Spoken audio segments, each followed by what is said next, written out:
Well, hello everyone and welcome back to the channel. This December we're going to be doing the class top 10s, and in today's video we're taking a look at the top 10 cosmic champions in the game. Before we get started, a little housekeeping. I do need to give shout outs to two community members, Vega and Misty K.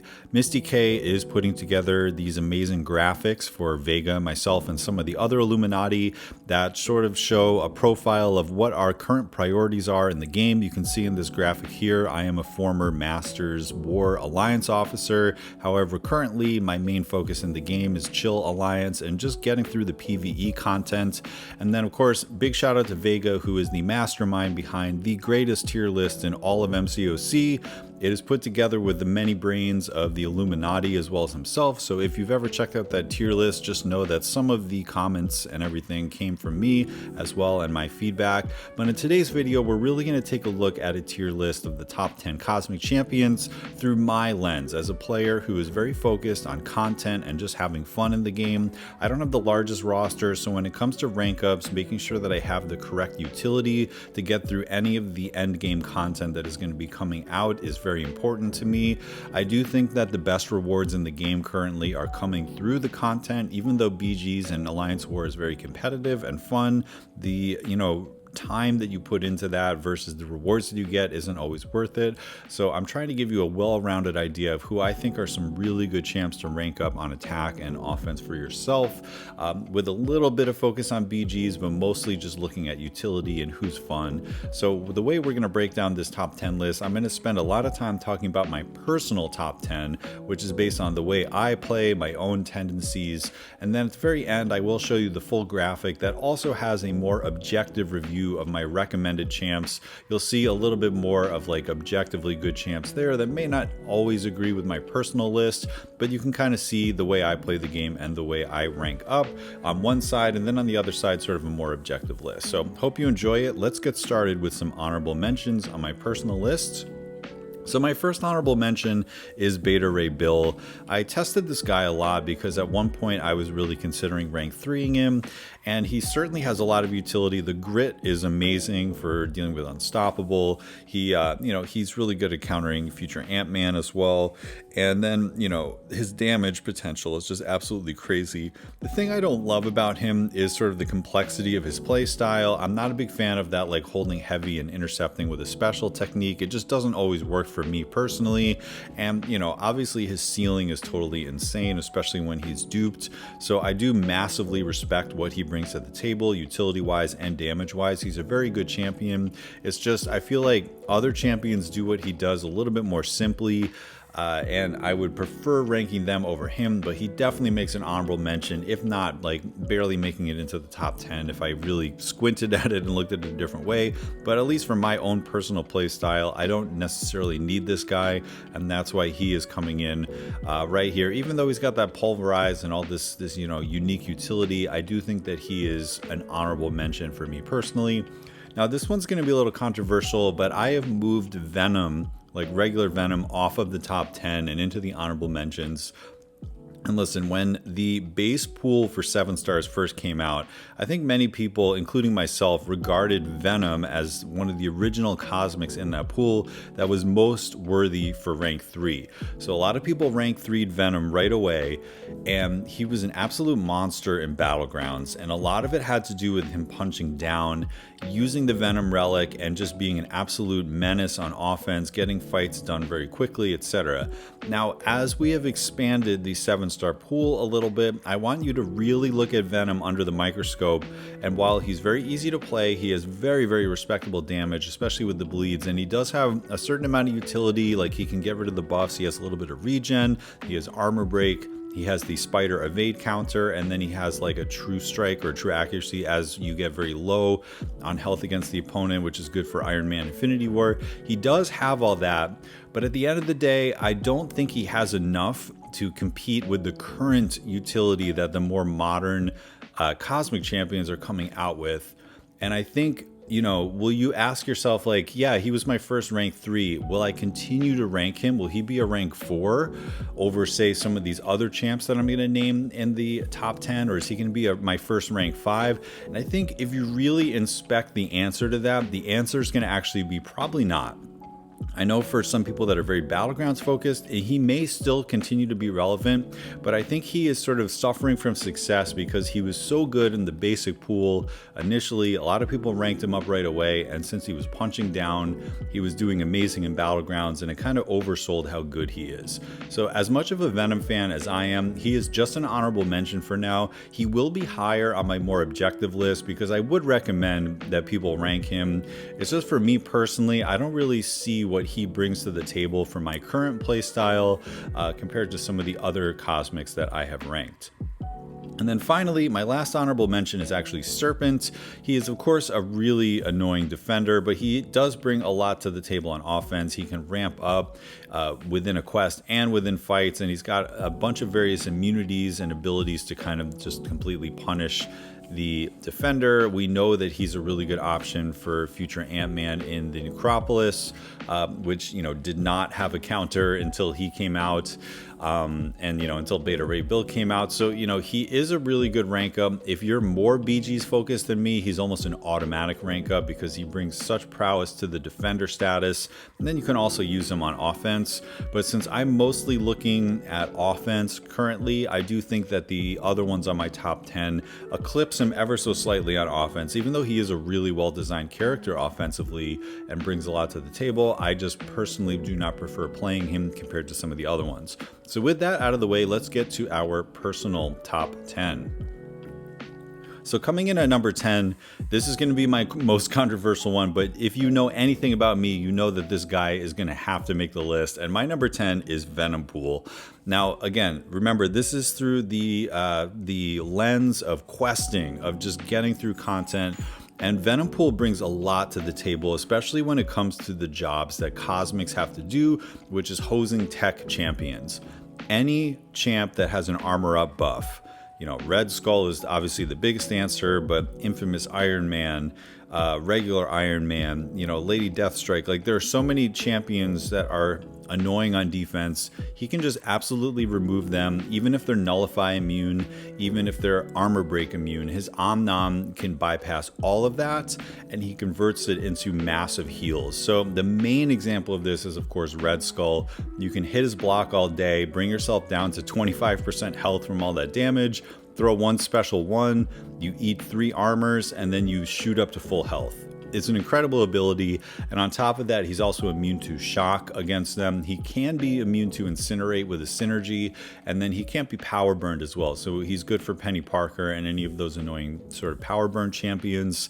So that's the way he hoses the tech champions, and it's really nice. But I also really like that his buffs take 0 upkeep. If you do any kind of activity, if you hit their block, if you parry, if you hit them normally, if you throw special attacks, that's going to make your meter go up, and you're going to get these buffs, and they're going to stay permanently on you, just continually ramping you. And it's that simple play style and that access to increased damage and lots of bleed effects over time that makes him just a really, really good quester, especially now that he is officially a 7-star. I have him ranked 3 duped, and I really enjoy using him as much as I can. And he just brings a lot of utility, a lot of fun to the table. If you bring him out in most scenarios, you don't have to think too hard. You can just focus on the defender that you're fighting, and he's going to get the job done. And I do keep him in my Battlegrounds decks for those Red Skulls every once in a while as well. So overall, again, this is very much my personal opinion, but I do think he needed to make the top 10, especially since he's a 7-star, and that would be Venom Pool. Now, number 9 is going to be Adam Warlock.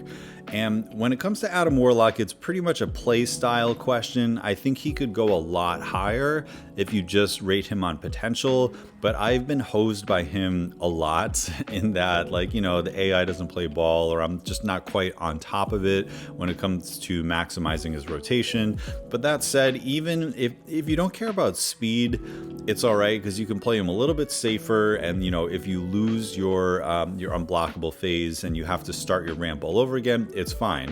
When you're under the clock in Battlegrounds, that's a little bit of a problem, but if you're just trying to use him for his utility, whatever, he gets to a special 3, no problem. You throw it, then you've got a Fury, and then you can try to get him the next time.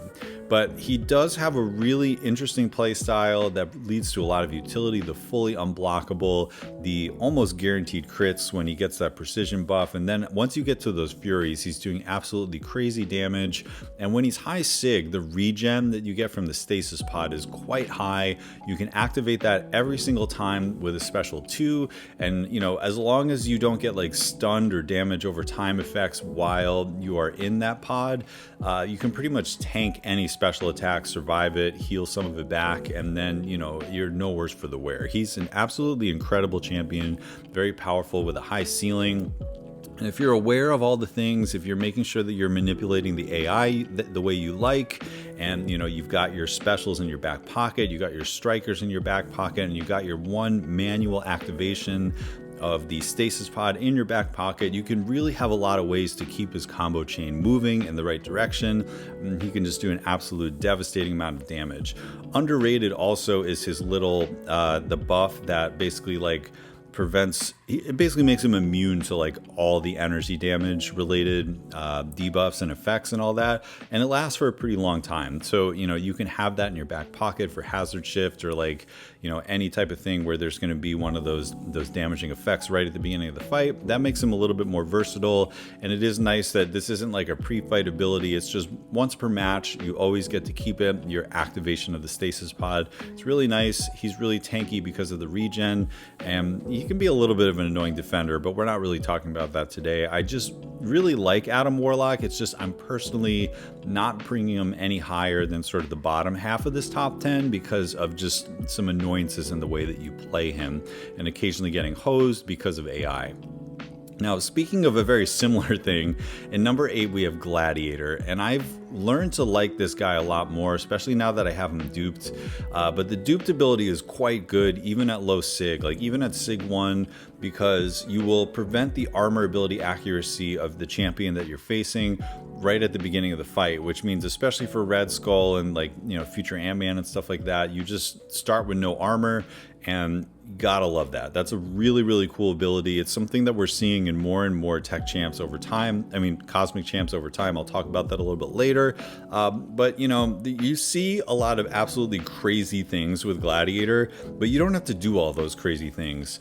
If you watch Simula 67's video on the rotation guide, I think that is your best bet for how to safely play Gladiator. You can very, very quickly, within like 2 cycles, get up to 20 of your confidence buffs, and once you're at 20, you're pretty much cruising. Like, you can pretty much do whatever the heck you want, because you'll be going unblockable, you'll be going unstoppable with your special 1. If you'd rather use the utility and like the vigilance off of the special 2, you can do that instead. But, you know, he's a very simple champion once you get those confidence buffs up. And then of course, if you want to take him to the next level, there's all the crazy like punishing into the special attacks for the extra burst damage while you have the unstoppable up. That is definitely possible, but I just think he brings a lot to the table. There was one Eternity of Pain fight that I used him for. I'm trying to remember which one it was, but it was just an absolute dream using him. And I had never really used him before. It was for Annihilus, actually. He was so good for that fight, and like that was the first time that I had really used him, and I realized, wow, this guy has a lot of potential, very high ceiling, and, you know, just looking at sort of the way Cosmic Champs are being designed, he has a lot of utility. He has a lot of damage sources that isn't just the basic hits, a lot of red damage and different debuffs depending on which special that you use, and he's got a pretty classic special 3 that will just continue his ramp up and up and up, and you can get more confidence buffs as the quest goes on as well, so he just gets more and more powerful. But yeah, a really, really powerful 7-star if you have him, especially if he's awakened, and he definitely deserves top 10 in my book, even if I'm not the best Gladiator player, because I've seen what people can do with him. Now, moving on to number 7, we have Superior Iron Man. Now, you could say that Superior Iron Man doesn't have as much utility as some of the last couple of champs that we talked about, but when it comes to playstyle, he much more fits the playstyle that I like, which is a little bit easier to play. And it doesn't mean he's a breeze to play. You do need to be aware of, like, should I use a medium ender? Should I use a light ender? If you land intercepts, it ramps him up even faster. You can utilize his auto block mechanic if you're really on top of your stuff. And then additionally, making sure that you land some heavies just to maximize the amount of buffs that you get, so that you can parry the non-contact hits and things like that as well. But he has a really reliable regen, he has a really reliable energy resistance and armor, making him very tanky. And, you know, the armor breaks that he gets are good just for removing armor themselves, but also if you get a big yellow number with a bunch of buffs and the armor break off of the special 2, you're doing insane damage, and it takes like 3 combos before you're almost fully ramped up. I think in Labyrinth of Legends, like, I was already hitting the damage cap by the time I got to my first special 2. So this guy can work in Battlegrounds absolutely fine, but he's an amazing champion. He's got some resistances to some of the most annoying debuffs, so he can do stuff like Hazard Shift if you need him to do that. And then, you know, combine that with the energy resistance, it makes some of those like Shock and Incinerate type debuffs like do absolutely no damage at all, which is really, really nice to see. And yeah, I just really like this guy. He doesn't really need his Awakened ability. He was in the Titan Crystal, so if you manage to get your hands on a 7-star, he is quite good. The regen even comes in the base kit this time, which is really nice to see for an Iron Man character. But yeah, he just sort of epitomizes easy to use, easy to ramp up quickly, has relevant utility, can counter some of the tech threats out there like removing armor and energy resistance and some resistances to debuffs, and just an absolute blast to play. And the other thing is, if you mess up, like, you don't really lose that much because you have a little bit of the regen, you have the ability of your ramp to stay up. Like, your first couple of buffs have a very, very long duration, so you're not going to lose them. You might lose buff number 4 or something like that, but overall, like, you can just continue to play him and play him very easily, and he's going to do a lot for you. So that's my number 7. Then coming on at number 6 is going to be another personal pick for me, and that is Scream.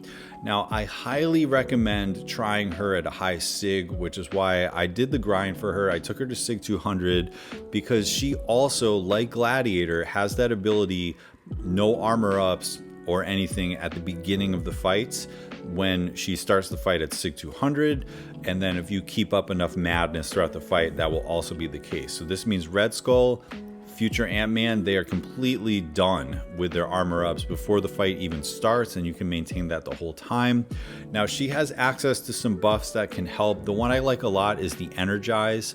If you get those 2 Energize up very quickly, she is gaining a ton of power, and it's not ability power that can be manipulated. It is like a ton of combat power, which means lots of specials, very easy to get off that special 1, get those fervors, build back up to a special 2, throw it, and do massive, massive burst damage. I like that even if they are bleed immune, she gets the access to the double armor break. I like that the armor break is also affected by deep wounds. Even if they're bleed immune, you just get like a longer armor break effect, which is really, really nice for people that like to run deep wounds. And then if you are playing her at the absolute max level, you also can utilize her auto block on offense. There's a great way to start her where you just start with the auto block, you start doing some combos, you can build up to like 3 or 4 buffs and, you know, multiple madness right out of the gate if you know how to utilize those auto blocks. It is just an absolute next level of playing her. She does a ton of damage. She can remove armor. She can remove ability accuracy of armor. She also has some other stuff in her SIG, which will help against, you know, like Spider-Verse champions. And she has a regeneration, very similar to Superior Iron Man, that will keep her quite healthy. I did just use her for the most recent Pain fight on Prowler, and she was such a good counter for that. I may post a video someday a little bit down the road when I'm doing more of a showcase on her, but I think she's a great champ. She's a little undervalued right now because people don't have her. People don't necessarily have her with the SIG, but I think once the next Titan comes out and people start using her, they're going to realize that her damage is absolutely crazy. She has a really good synergy with Medusa, who we'll talk about later, and I just think they modernized the symbiote model with her in a way that she has more utility than Venom, and she can get pretty respectable damage if you know what you're doing with her. And, you know, she has a little bit of a safety net. She can become stun immune, and she also has that auto block that can even save you at times, kind of like Medusa will. So great champion, new to the contest. I may be a little high on her right now, but I do really value the utility and damage that she brings to the table, and that is number 6, Scream. Now, coming in at number 5 is Cosmic Ghost Rider. Now, again, if this was a BG's tier list, he would be like number 1 or 2. But since I don't value BG's as high as I do content, I do find that in situations where I need to use him in more complicated environments with larger health pools, I do not enjoy playing him as much as some of the ones that are going to be on my 1, 2, 3, and 4 for the Cosmic class. However, you cannot deny that even in content PvE situations, he is an absolute amazing champion with utility. He's got a vigilance, he's got the armor breaks, he's got the automatic armor break against many villain champions, which is quite nice. And then if he's awakened, even at a low sig, you can get that amazing damnation debuff, which is quite helpful for, like, you know, no power, no buffs, no healing, and that can be up for a lot of the fight, and that helps you in ways that, you know, nullify immunity and things like that. You can bypass it with him, and as a Cosmic champion, that's pretty nice to have. So, you know, if you're not playing him at his absolute max, you got to look at him for what he does. You can still get good damage even if you don't know what you're doing with him. He has, you know, the Incinerate is a good source, the armor break, the precision, those are all good sources of damage for him.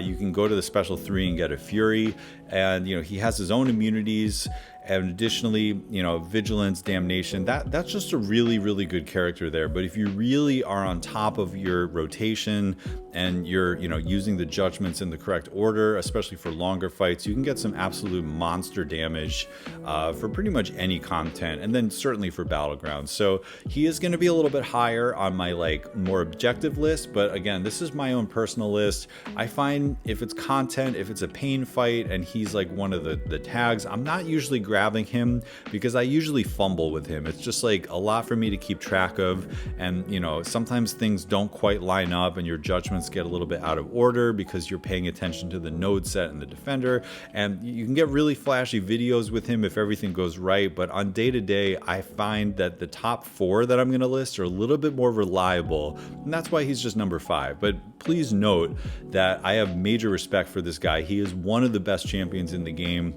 and, you know, if it weren't for some of those pitfalls, he would definitely be higher. But for the way I'm playing the game currently, which is, you know, no recoil and, like, not trying to get really flashy fast kills with anybody, I prefer sort of a more slow and steady approach, where the upkeep is a little bit less cumbersome, and that's why for me he's at number 5. Still a very respectable position, but let's talk about our top 4.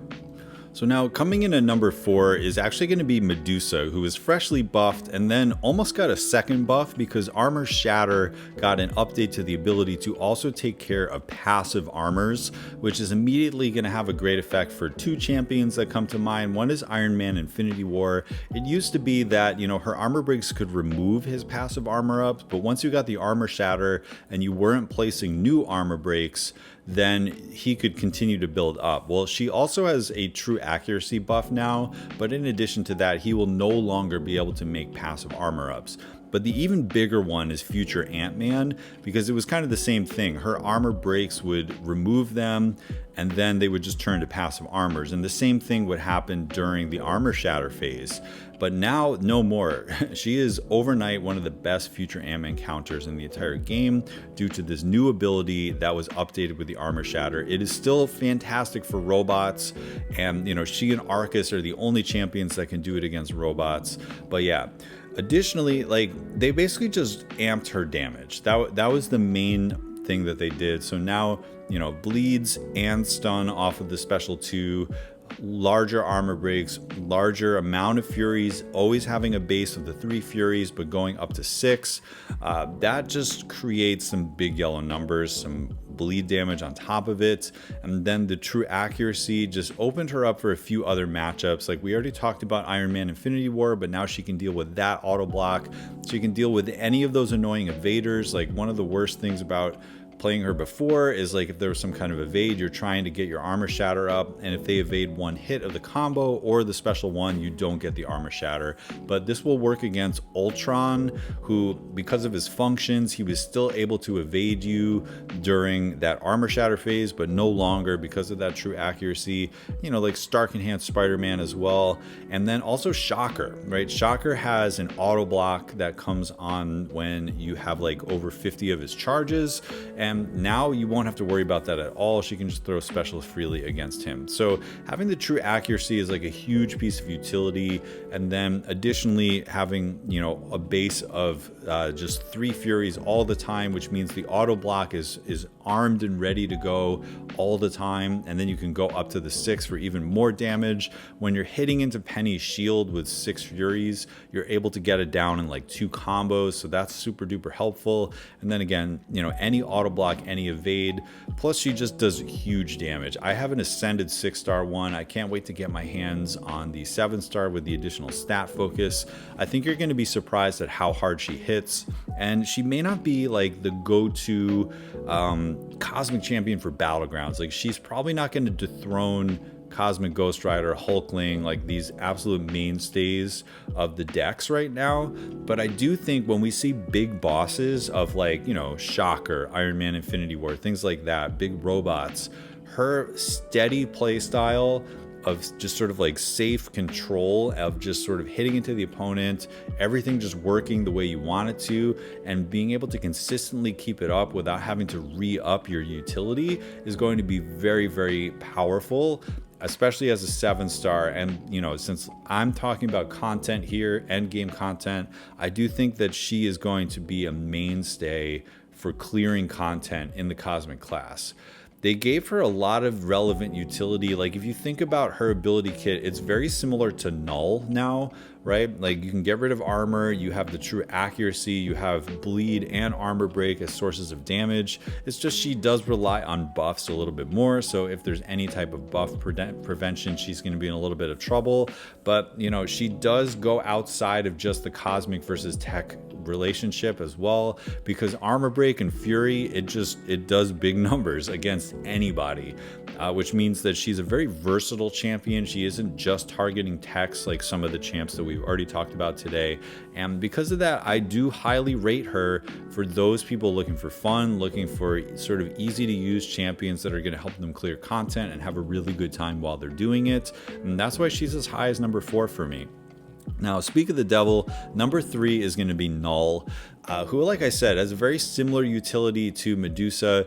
The main difference is his ceiling. He can go farther than she can if you continue to ramp him up and get lots of Living Abyss on them.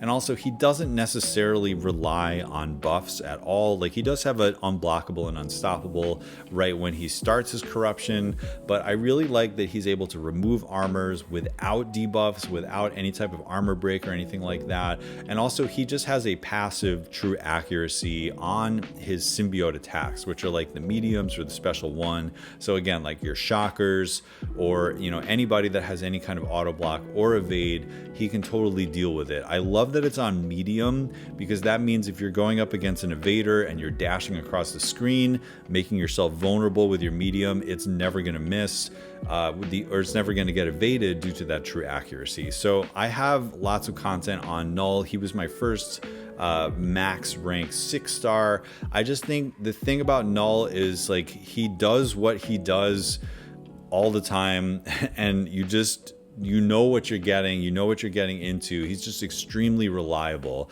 And, you know, if you look at his ceiling in end game content and like large health pools, it's pretty ridiculous as well.